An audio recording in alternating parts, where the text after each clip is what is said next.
अस्सलाम वालेकुम। मौला मुत्तकियान मौला इमाम अली अलैहिस्सलाम नहजुल बलागा की हिकमत 191 में फरमाते हैं, दुनिया में इंसान मौत की तीर अंदाजी का हदफ है और मुसीबत व इब्तला की गारतगरी की जौलानगाह है। यानी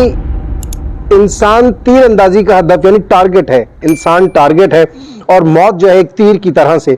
अपनी कमान से निकल चुकी है और अपने टारगेट की तरफ यानी हमारी तरफ चल रही है, चल पड़ी है और किसी भी वक्त ये मौत हमें पा लेगी और वो तीर अपने हदफ तक पहुंच जाएगा। उसके बाद आप फरमाते हैं कि मुसीबत और इब्तला के लिए जौलानगाह है, यानी हम इस दुनिया में जहाँ रहते हैं, जौलानगाह कहते हैं उस मैदान को जहाँ घोड़े दौड़ते हैं। यानी इस दुनिया में जहाँ हम रहते हैं या हमारे इर्द गिर्द मुसीबत, इब्तला, परेशानियाँ, बहुत सारी मुश्किलात जो हैं ये हमारे इर्द गिर्द घोड़ों की तरह से दौड़ती रहती हैं और हम कभी इनसे बचते हैं, कभी इनका मुकाबला करते हैं और कभी हादसात के शिकार हो जाते हैं और यूं मौत को पा लेते हैं। बहुत सारे मामलात ऐसे होते हैं कि इंसान किसी हादसे का शिकार होता है और दुनिया से चला जाता है, मौत को पा लेता है।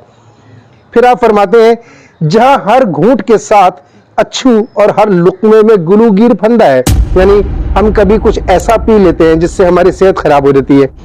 कभी कुछ हम ऐसा खा लेते हैं, कुछ ऐसा ज्यादा खा लेते हैं, कुछ ऐसा खाते हैं जो मौसम के मुताबिक नहीं होता, हमारी सेहत और हमारी फितरत के मुताबिक नहीं होता, वो हमारे लिए नुकसानदेह होता है, लेकिन हम शौक में हम उसको खा लेते हैं और यूं हम अपनी जिंदगी और अपनी सेहत को कम कर लेते हैं। उसके बाद आप फरमाते हैं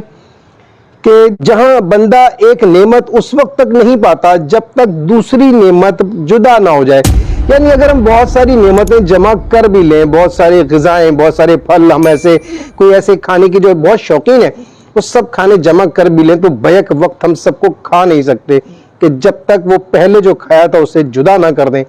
मजीद हम नहीं ले सकते। ये हमारी एक मजबूरी है और अगर हम लेते हैं तो जाहिर है मौत को गले लगाने के मुतरादिफ है। उसके बाद आप फरमाते हैं कि उसकी उम्र का एक दिन आता नहीं जब तक कि एक दिन उसकी उम्र से कम ना हो जाए। यानी हम ये नहीं सोच सकते कि अगर हमारी जिंदगी 20-30 साल की है तो हमें जितना इस दुनिया में जीना है हम फौरन जी लें, ऐसा नहीं हो सकता। जब तक एक दिन ना गुजर जाए दूसरा दिन नहीं आता और वो एक दिन का गुजर जाना मौत की तरफ एक कदम होता है।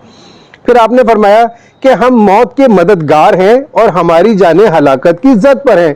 कि ये जो मौत है इसके लिए सामान हम खुद पैदा करते हैं, हम काम ही ऐसे कर रहे होते हैं, हम मुश्किलात का जब सामना करते हैं तो उनको खुद पर सवार कर लेते हैं, उनको हम अपने पर हावी कर लेते हैं, अपने आसाब कमजोर कर बैठते हैं, अपनी सेहत खराब कर बैठते हैं, हम ना वक्त पर सोते हैं ना सही तरह से खाते हैं, नतीजतन क्या होता है कि हम अपनी सेहत को गिराते चले जाते हैं। उसके बाद आप फरमाते हैं, तो जब इस सूरत में हम कहां से बका की उम्मीद कर सकते हैं? जब हमारे ये हालात हैं कि हम खुद ऐसा कुछ कर रहे हैं कि मौत का सामान पैदा कर रहे हैं, तो कैसे ये सोच सकते हैं कि हमेशा हमें यहाँ रहना है या हमें हमेशा बका मिलेगी, हम जिंदा रहेंगे? मुमकिन ही नहीं है। हम तो काम ही ऐसे कर रहे हैं कि मौत जल्द से जल्द आ जाए। उसके बाद आप फरमाते हैं कि जबकि शबो रोज किसी इमारत को बुलंद नहीं करते मगर ये कि हमला आवर होकर जो बनाया है उसे गिराते हैं, जो यकजा किया है उसे बखेरते होते हैं। यानी कि हमने जो जिंदगी भर अपनी जो एक उम्र पाई थी, एक जिस्म पाया था, एक बदन पाया था इस दुनिया में आने के लिए, उस बदन की इमारत को हम बनाते हैं, संवारते हैं, उसको बढ़ाते हैं, अपनी सेहत को बनाते हैं, अच्छे से अच्छे खाने खाकर, दवाइयां खाकर, ताकत वाली चीजें खाकर जो हम एक बिल्डिंग बनाते हैं।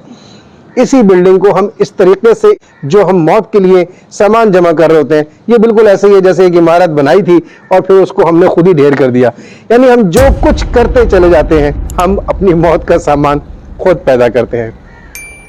शुक्रिया।